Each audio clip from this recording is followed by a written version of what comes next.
peut nourrir le monde?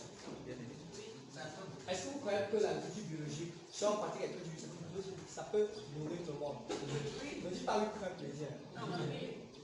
Pourquoi? Qu'est-ce qui vous fait comprendre? Qu'est-ce qui vous rassure que l'agriculture biologique peut nourrir le monde? Oui. Moi, je dis que ça peut nourrir le monde et même faire plus. Oui.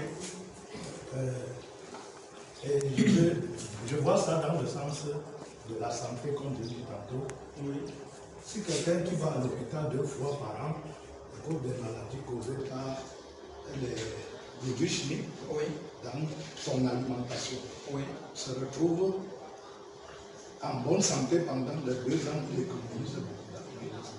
Et passant par là, il peut se nourrir, s'entretenir et nourrir sa famille. Effectivement. Et sur le plan économique, sur le plan nutritionnel, je crois que ça peut nourrir plus que sa famille. Nourrir même les voisins, même les détenus, même dans les prisons. La même nourriture qui devait, la même dépense qu'il devait consentir pour les traitements peut nourrir même les voisins. Voilà comment je vois. Ok, merci déjà pour cette première intervention et pour cet axe qu'on a eu à prendre par rapport à l'agriculture biologique. Parce que très souvent, on me pose, il y a certains, lorsqu'on donne des collègues, que ce soit des connaissances, on vient toujours, on me dit, Fabrice, tu parles, tu fais la promotion, la vulgarisation de l'agriculture biologique, mais est-ce que dans ce que tu es en train de faire là, tu penses véritablement que l'agriculture biologique peut nourrir tout le monde et ça permet à ce qu'on puisse ne plus avoir faim et produire en grande quantité? Et comme tout bon Camerounais, j'aime toujours répondre, comme la majorité des Camerounais ne m'expriment pas. Je réponds à la question par une question. Et quand tu poses la question, est-ce que l'agriculture biologique peut nourrir le monde? Avant de répondre, je pose la question. Est-ce que l'agriculture conventionnelle a véritablement nourri le monde? C'est-à-dire la pratique de l'agriculture conventionnelle. Est-ce que ça a véritablement nourri le monde? Le mot véritable a sa raison. Dans véritable, est-ce que l'agriculture conventionnelle a nourri le monde en quantité et en qualité? Avec toute liée affirmation, non. Avec un grand N. N-O-N. Non. J'explique. Si l'agriculture conventionnelle avait véritablement nourri le monde, sinon, de 1970 à 2018, d'après l'une des statistiques du Millénaire, la région de l'Ouest ne devait pas perdre 9,8% de sa surface arable. Chiffre à prendre avec beaucoup de pincettes, parce que ça peut être même plus, mais c'est ce qui sort. Si l'agriculture biologique avait véritablement nourri le monde, l'agriculture conventionnelle, autant pour moi, merci. Si l'agriculture conventionnelle avait véritablement nourri le monde, la région de Fatick, c'est une région qui se trouve au Sénégal, on ne devrait pas avoir une montée de sel de plus de 4,5% en moins de 10 ans. Si l'agriculture conventionnelle avait véritablement nourri le monde, la région de Difa c'est au nord du Niger, la ville de Difa et ses environs ne devait pas perdre jusqu'à 18,5% de ses terres arables.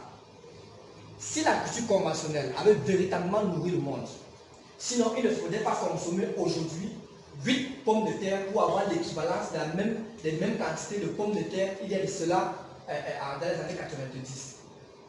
Si l'agriculture conventionnelle avait véritablement nourri le monde, il ne fallait pas consommer, aujourd'hui il ne faut pas consommer 2 à 3 kilos de viande pour avoir les mêmes quantités d'éléments qui a de cela 1 kilo, qui a de cela 20 ans. Ceci veut dire quoi? Ça c'est le statistique parmi tant d'autres. Je peux continuer comme ça jusqu'à demain. Si on part dans la région de Fer et en Côte d'Ivoire, où eux ils ont perdu près de 21% de leur surface arabe à cause de l'agriculture conventionnelle. On parlait de ville en ville, de pays en pays, même chose au Gabon, pareil ici là au Cameroun. Juste pour faire comprendre que l'agriculture conventionnelle n'a véritablement pas nourri le monde. Je ne veux même pas prendre l'aspect santé. Parce que c'est pas l'aspect santé là, je vois qu'on perd même dedans, c'est mieux que je reste dans le domaine de nutrition. Comme vous dites que cette agriculture conventionnelle, ça on doit le connaître, ça a encore créé plus de problèmes que de bien. Et rester dit que la quantité de production ou l'augmentation du rendement n'est jamais un problème à l'agriculture biologique. Par contre, même lorsqu'on fait une agriculture biologique, lorsqu'on commence dans les différentes années, comme il a dit tout à l'heure, Jean-Marie a fait comprendre qu'il va prendre une parcelle au niveau de Gambetta. Et dans sa parcelle, la litière a une hauteur sur la forêt. Les 2 premières années, il ne va pas fertiliser. C'est une bonne chose pour atteindre l'équilibre. C'est-à-dire qu'il y a suffisamment d'engrais, de matière organique. Et c'est à partir de la 3e année dont il compte augmenter, commencer à venir compenser ce qui est perdu pour maintenir son niveau de fertilité. Donc, faire comprendre, associer l'agriculture biologique à une culture du jardin est une mauvaise manière de voir. Associer, comme l'a dit M. Popolika tout à l'heure, associer l'agriculture conventionnelle, comme il a dit, ce sont les choses des grands-parents. Ça, c'est une erreur. Ça, c'est une perte de mémoire. Ça donne fait perdre même les réalités. On fait l'agriculture biologique sur des grandes parcelles. Alors, la différence, c'est que dans les grandes parcelles, ça demande un certain nombre de choses qu'il faut respecter. Tout simplement. Créer un environnement favorable. Mettre en place les différentes cultures, les plantes repulsives. Ça, c'est une combinaison de choses qu'on fait par le conventionnel qui a permis d'obtenir les meilleurs rendements. Et aujourd'hui, l'autre chose qu'on a compris, c'est que pour les producteurs, puisqu'on a eu au Cameroun plus de 62 à 70% sont des petits producteurs, petits et moyens producteurs. Ce n'est pas tout le monde qui a la possibilité d'avoir 50 hectares. Ce n'est pas la même réalité même si à l'ouest. Est-ce que vous comprenez un peu? Il y a ces différents producteurs-là, ils sont les moyens et ils peuvent faire cette agriculture sur ces mêmes parcelles. Mais tout est question de perception. Est-ce qu'on se comprend? Tout est question